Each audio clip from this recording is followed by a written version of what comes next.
नमस्कार। किसी गांव में एक साधु रहा करता था। वह जब भी नाचता था तभी बारिश होती थी। इसीलिए जब भी गांव के लोगों को बारिश की जरूरत होती थी तो वे साधु के पास जाते और जाके अनुरोध करते कि वे नाचे। और जब वे नाचने लगते तो बारिश जरूर होती थी। कुछ दिनों बाद 4 लड़के शहर से गांव में घूमने के लिए आए। जब उन्हें ये बात पता चली कि किसी साधु के नाचने से गांव में बारिश होती है तो उन्हें इस बात का यकीन नहीं हुआ। शहरी पढ़ाई लिखाई के घमंड में उन्होंने गांव वालों को चुनौती दे दी कि अगर हम भी नाचेंगे तो भी बारिश होगी, और अगर हमारे नाचने से बारिश नहीं हुई तो साधु के भी नाचने से बारिश नहीं होगी। अगले दिन सुबह सुबह गांव वालों ने उन चारों लड़कों को लेकर के साधु की कुटिया के पास पहुंचे।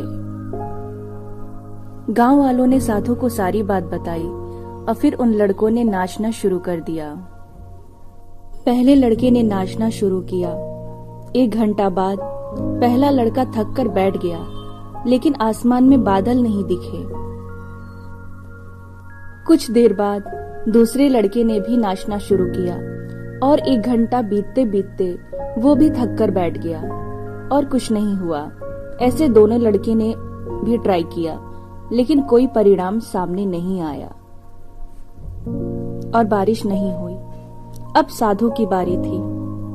अब साधु ने नाचना शुरू किया। 1 घंटा बीत गया पर साधु फिर भी नहीं रुका और वो नाचना करता रहा।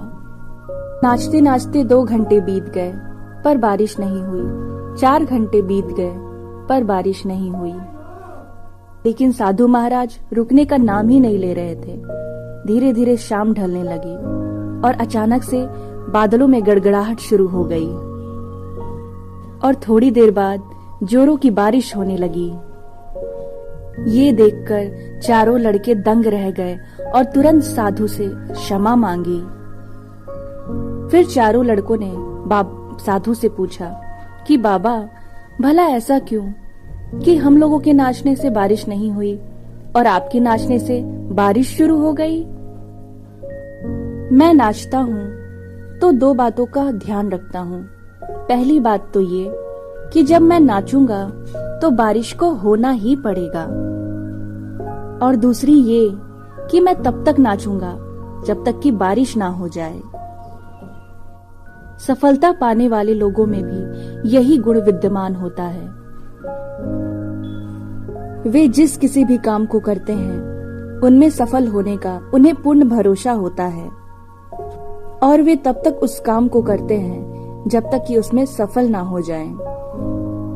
इसलिए अगर हमें सफलता प्राप्त करनी है तो इस साधु की तरह अपने लक्ष्य को प्राप्त करना होगा।